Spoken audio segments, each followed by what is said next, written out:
प्यारे बच्चों, हमने पिछले लेक्चर्स में आपको मैग्नीशियम रिबन का एग्जाम्पल बतलाया था, जिसमें कि मैग्नीशियम रिबन ऑक्सीजन की प्रेजेंस के अंदर बर्न होता है और आपको मैग्नीशियम ऑक्साइड बनाता है। यानी मैग्नीशियम और ऑक्सीजन तो रिएक्टेंट है और मैग्नीशियम ऑक्साइड जो है प्रोडक्ट है।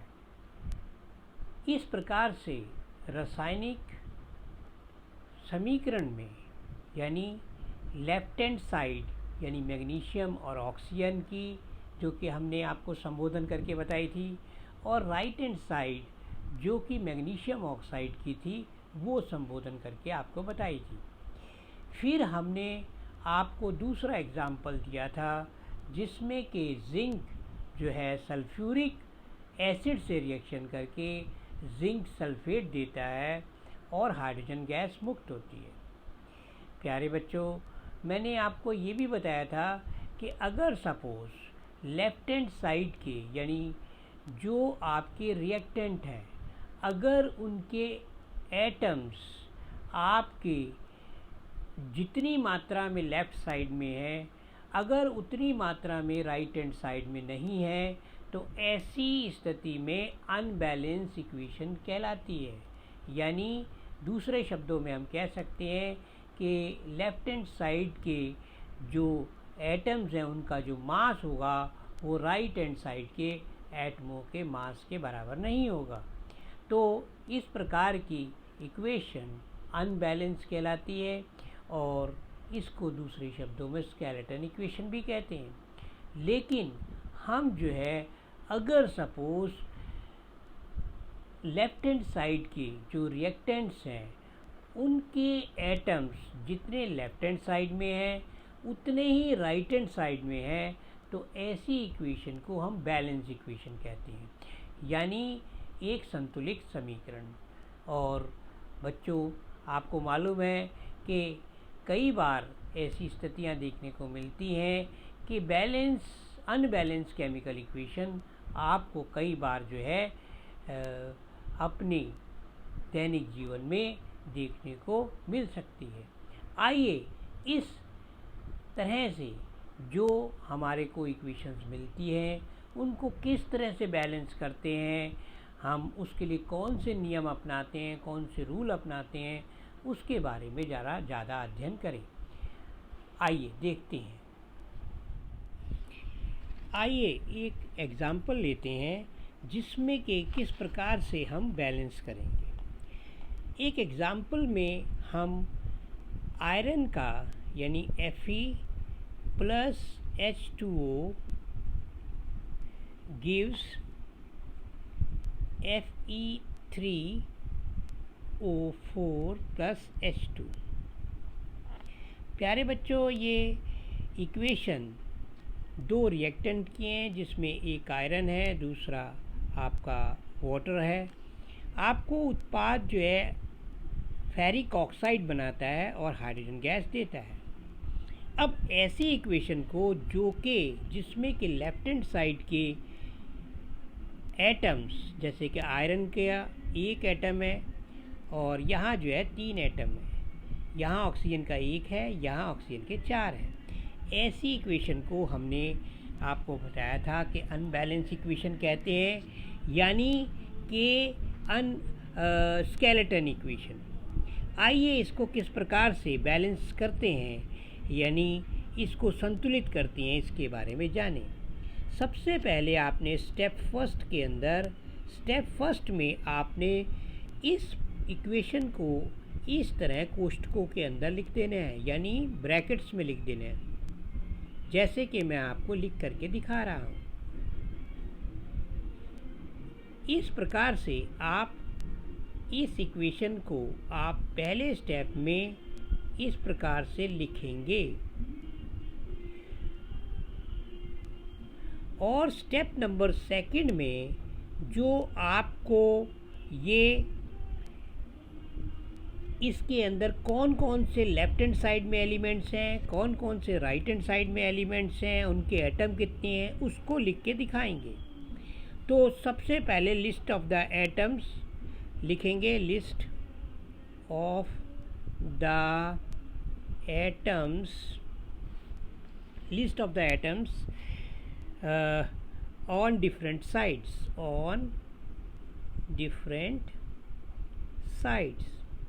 अब सबसे पहले यहाँ पर प्यारे बच्चों लिखेंगे एलिमेंट्स और इसके बाद जो है यहाँ पर लिखेंगे एलिमेंट्स और यहाँ लिखेंगे number of atoms reactant side और यहाँ पर लिखेंगे number of atoms of product side.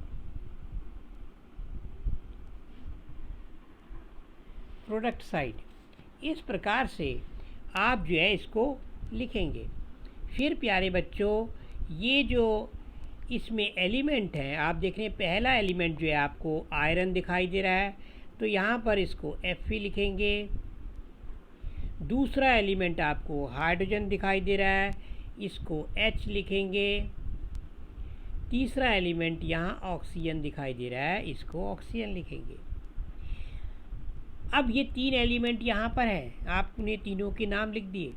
अब इसके बाद नंबर ऑफ रिएक्टेंट साइड में, यानी ये रिएक्टेंट साइड है, इस साइड में जो है आपके आयरन के कितने एटम्स हैं तो आप देख रहे हैं यहाँ पर आयरन का केवल एक है, कुछ नहीं है तो एक है, तो यहाँ पर एक लिखेंगे। और राइट हैंड साइड में आयरन के कितने हैं, यानी तीन है, आप देख रहे हैं इसके नीचे सफिक्स में तीन है तो तीन आप लिखेंगे इसको। इसी प्रकार से हाइड्रोजन के लेफ्ट हैंड साइड में दो आपको दिखाई दे रहे हैं एटम्स सफिक्स में, जबकि यहाँ हाइड्रोजन के दो दिखाई दे रहे हैं। इसी प्रकार से ऑक्सीजन के जो है आपको यहाँ पर एक दिखाई दे रहा है और यहाँ पर जो है राइट हैंड साइड में चार दिखाई दे रहे हैं। तो इस प्रकार से आपने जो है इनको लिख लिया और इस प्रकार से ये स्टेप आपका आ गया सेकंड, यानी ये सेकंड स्टेप है। फर्स्ट स्टेप में आपने कोष्ठक डाले थे, सेकंड स्टेप में आपने इनको इस तरह से लिख दिया। अब आ जाते हैं स्टेप थर्ड की तरफ। स्टेप थर्ड में आप बैलेंस ये चेक करेंगे कि हाईएस्ट जो है जो लेफ्ट हैंड साइड है या राइट हैंड साइड है उसमें चाहे तो आपके रिएक्टेंट हो और चाहे आपके प्रोडक्ट साइड में हो, कोई भी आपका यानी आपका कंपाउंड वो उसमें जो एटम्स हैं हाईएस्ट किस साइड में है। अब आप देख रहे हैं लेफ्ट हैंड साइड में तो आपको दिखाई नहीं दे रहा, ये राइट हैंड साइड में Fe3O4 में सबसे ज़्यादा आपको एटम्स आयरन के दिखाई दे रहे हैं और ऑक्सीजन के आपको 4 दिखाई दे रहे हैं। तो इस तरह से आप लेफ्ट हैंड साइड और right hand side right hand side select that compound in which highest number of atoms. So we select, हमने सेलेक्ट किया Fe3O4 क्योंकि इसमें सबसे ज़्यादा ऑक्सीजन में 4 हैं, तो सबसे पहले हम ऑक्सीजन को ही बैलेंस करेंगे। तो एटम ऑफ ऑक्सीजन सबसे पहले यहाँ लिखेंगे एटम ऑफ ऑक्सीजन, जिसको कि हमें सेलेक्ट करना है।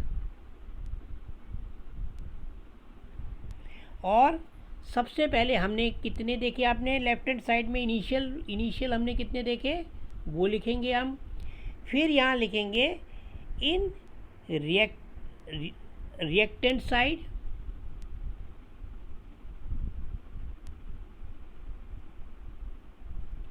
और इन प्रोडक्ट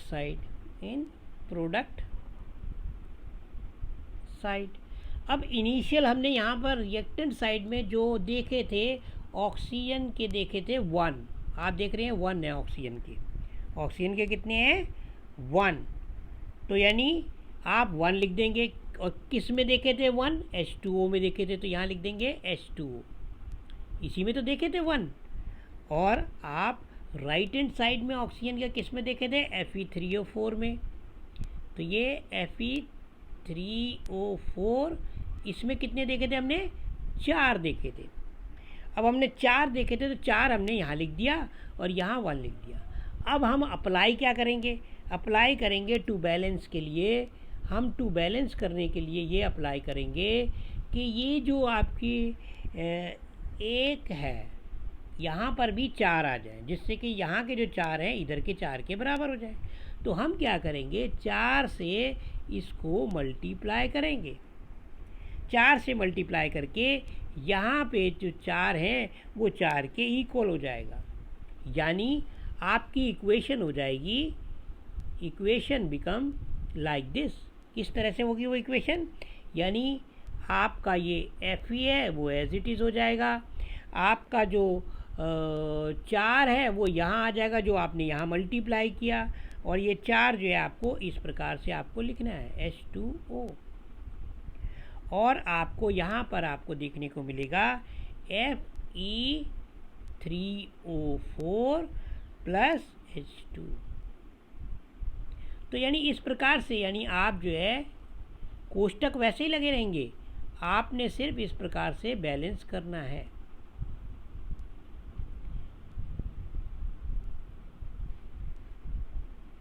अब ये आपकी स्टेप 3 के अंदर आ गया, जिसमें कि आपने किसको बैलेंस किया, अपने सबसे पहले बैलेंस किया ऑक्सीजन को। अब ऑक्सीजन के बाद बैलेंस करने के लिए आपको जो है, आप जानते हैं प्यारे बच्चों, आपको जो है एक हाइड्रोजन को बैलेंस करना है। अब आपके 2 रह गए वैसे बैलेंस करने के लिए, तो यानी आपको जो है हाइड्रोजन को बैलेंस कर सकते हैं, आयरन को बैलेंस करना है अब आपको। तो स्टेप 4 के अंदर हम बैलेंस करेंगे हाइड्रोजन को। अब देख लेते हैं हाइड्रोजन में हमारे कितने हैं। तो यानी सबसे पहले H को बैलेंस करेंगे और फिर F को, इसको बैलेंस करेंगे।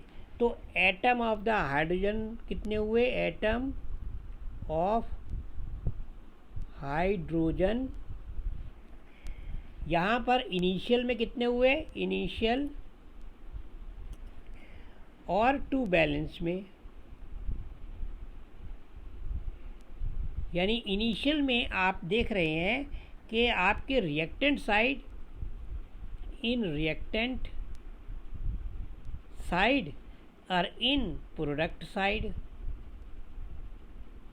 तो इन रिएक्टेंट साइड में आपको बेटे कितने दिखाई दिए थे, आपको दिखाई दिए थे H2O, यानी यहाँ देख रहे हैं H2O, और आप देख रहे हैं ये H2O आपका रिएक्टेंट साइड में थे और प्रोडक्ट साइड में थे आपके कितने, यहाँ पर H2O में 2 थे, और यहाँ पर जो है आपको राइट हैंड साइड में भी 2 दिख रहे थे H2O, लेकिन चेंज होकर के कितने बन गए थे, ये 8 बन गए थे। तो यहाँ पर ये 8 हो गए हैं, क्योंकि हमने 4 से मल्टीप्लाई किया ना ये इसको, तो ये यहाँ पर 8 हो गए हैं। तो यहाँ पर 8 करने के लिए आपको जो है 4 से मल्टीप्लाई करना पड़ेगा, क्योंकि इस साइड में केवल 2 ही हैं आपके, क्योंकि यहाँ पर आपके केवल कितने हैं, 2 ही हैं,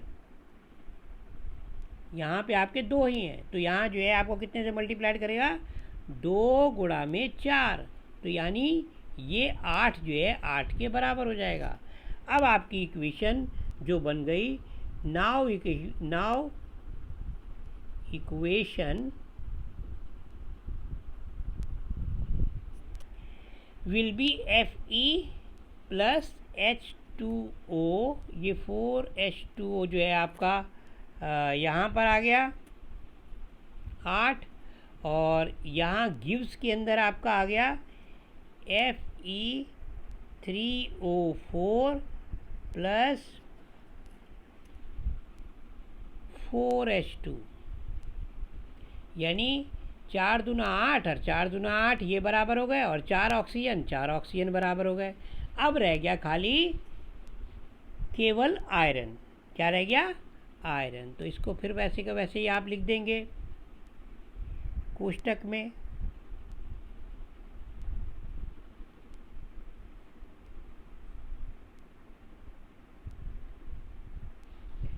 अब इसके बाद स्टेप 5 में आप जो है कैसे करेंगे? स्टेप 5 में, स्टेप 5 के अंदर आपने जो है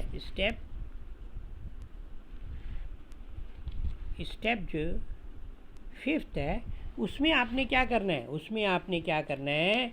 उसमें प्यारे बच्चों केवल आयरन को ही आपने केवल बैलेंस करना है। Only Fe to balance. यही लेफ्ट हो गया। तो इसमें आपने फिर वैसे ही लिखना है कि एटम ऑफ द आयरन, ठीक है, एटम ऑफ आयरन। ये आपका इनिशियल स्टेज में, आपको फर्स्ट स्टेज के अंदर आपको मिल रहा था कितने हैं इनिशियल में? इनिशियल आयरन जो थे यहाँ लेफ्ट हैंड साइड में आपको 1 मिल रहा है इसमें, यानी आपको रिएक्टेंट साइड में,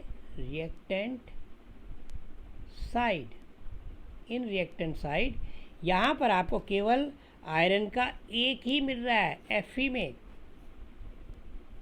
और प्रोडक्ट साइड में आयरन के जो हैं आपको कितने मिल रहे हैं? 3 किस में मिल रहे हैं? Fe3O4 में, Fe3O4 में। अब टू बैलेंस करने के लिए इसको क्या करेंगे आप? जो है टू बैलेंस लिखेंगे, टू बैलेंस, और इसके अंदर जो है आप 3 से मल्टीप्लाई करेंगे, जिससे कि ये 3 जो है इन 3 के बराबर हो जाए, Fe3O4 के बराबर हो जाए।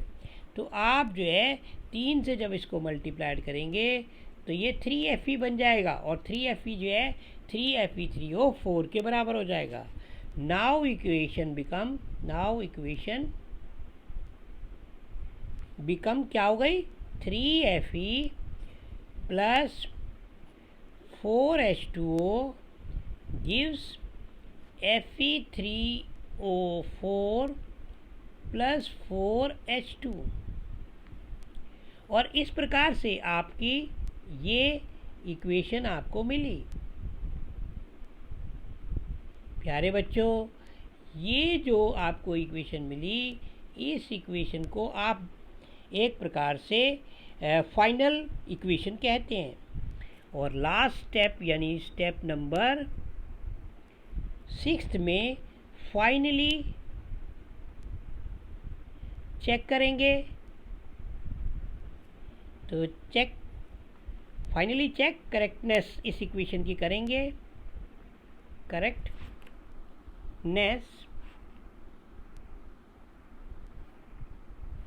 फाइनली चेक करेक्टनेस इस इक्वेशन की करेंगे। तो क्या होगा? 3Fe plus 4H2O gives Fe3O4 plus 4H2। तो इस प्रकार से प्यारे बच्चों आप जो है इस प्रकार से किसी भी अनबैलेंस इक्वेशन को बैलेंस कर सकते हैं। और इस मेथड को जिसमें आप ये बैलेंस कर रहे हैं स्टेप बाय स्टेप, इसको हिट एंड ट्रायल मेथड कहते हैं। क्या कहते हैं? हिट एंड ट्रायल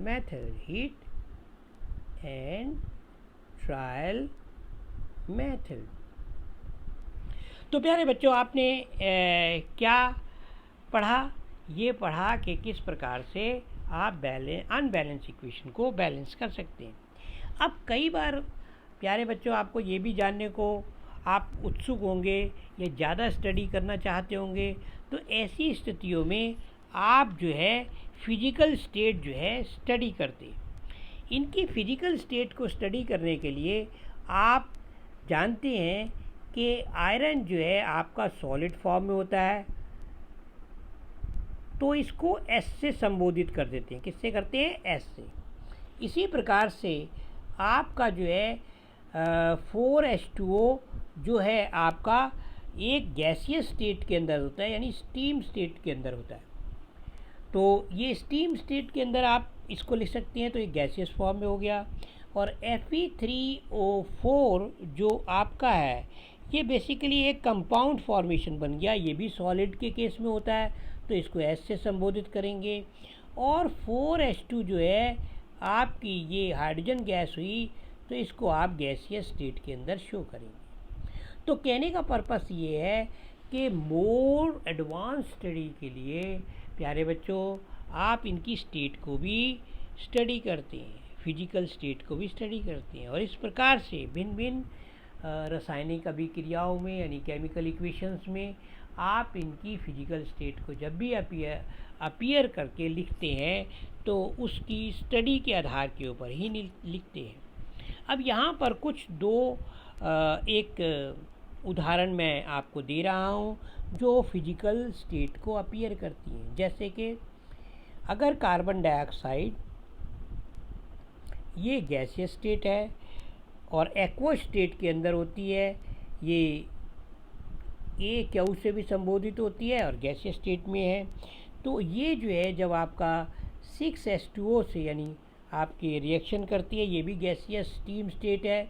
और उसके बाद जब ये रिएक्शन करते हैं तो सनलाइट की प्रेजेंस के अंदर ये रिएक्शन होता है, सनलाइट की प्रेजेंट में ये रिएक्शन होता है, और ये आपको देता है क्या? C6H12O6 यानी ग्लूकोज फॉर्मेशन होती है। और ये बेसिकली ग्लूकोज जो है आपकी फॉर्मेशन होती है, जो कि आपके प्लांट्स जो हैं इसको ग्रहण करते हैं, और 6CO2 यानी इतनी मात्रा में जो आपकी गैसियस स्टेट में यानी ऑक्सीजन है वो रिमूव होती है। यानी ये जो है बेसिकली कार्बोहाइड्रेट्स है, जो मैं यहाँ बताऊँ तो ये कार्बोहाइड्रेट्स है, और जो कि पौधों के लिए यानी सनलाइट और क्लोरोफिल की प्रेजेंस के अंदर ये रिएक्शन होता है। तो ये रिएक्शन जो है आपको स्टेट दिखलाता है, यानी भिन्न भिन्न स्टेट के ऊपर जो है कार्बन डाइऑक्साइड